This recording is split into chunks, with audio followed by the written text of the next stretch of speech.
ఎన్టీఆర్ వైద్య సేవలపై ప్రతిపక్ష నేత జగన్ చేస్తున్న ఆరోపణల విషయంలో బహిరంగ చర్చకు సిద్ధమని మంత్రి కామినేని శ్రీనివాస్ సవాలు విసిరారు. గతంలో కన్నా ఎక్కువ నిధులు కేటాయిస్తున్నట్లు స్పష్టం చేశారు.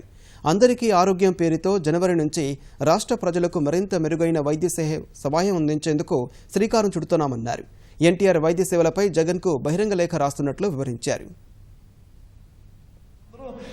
సంతోషం వ్యక్తం చేస్తాను, మీరు ఇంప్రూవ్ చేయగలిగారండి అని. నాకు అది జీవితంలో సంతృప్తి.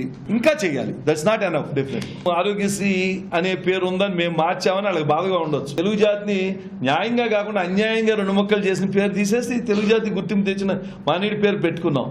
అట్లాంటిది దానికి రాజకీయంగా చేయలేక బాగా జరుగుతున్న దాని మీద ప్రజల్లో అపోహ కల్పించడానికి చేస్తున్నారు. ప్రతిపక్ష పొలిటికల్ పార్టీ లీడరు వారానికి 5 రోజులు ఆయన వ్యాపారాలు దాచుకున్నాయి, ఎలా దోచుకున్నాయి, అన్ని ఎలా దాచుకోవాలో, డిమానిటైజేషన్లో వచ్చిన ఇబ్బందులు, కోర్టు కేసులకి ఎట్లా బయటపడాలి అనేది, అలాగే 5 రోజులు సరిపోతుంది. 1 రోజు కోర్టుకు వెళ్తున్నారు, 1 రోజు మాత్రం ఈ రాష్ట్రానికి వస్తున్నారు. వచ్చేవాడు ఈయనకి ఎలక్షన్ జరుపుతారంటే ఎవరో మోడీ గారు ఈయనకి చెప్పారా?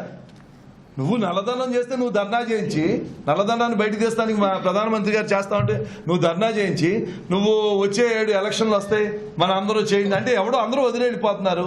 పార్టీ సరిగ్గా పనిచేయట్లేదు. గడప గడపకు వైఎస్ఆర్సీపీ అన్నారు. వాళ్ళు వెళ్ళటం లేదని మళ్ళీ ఎలక్షన్లో టిక్కెట్లని ఆశ పెడతానికి చెప్పే మాటలు.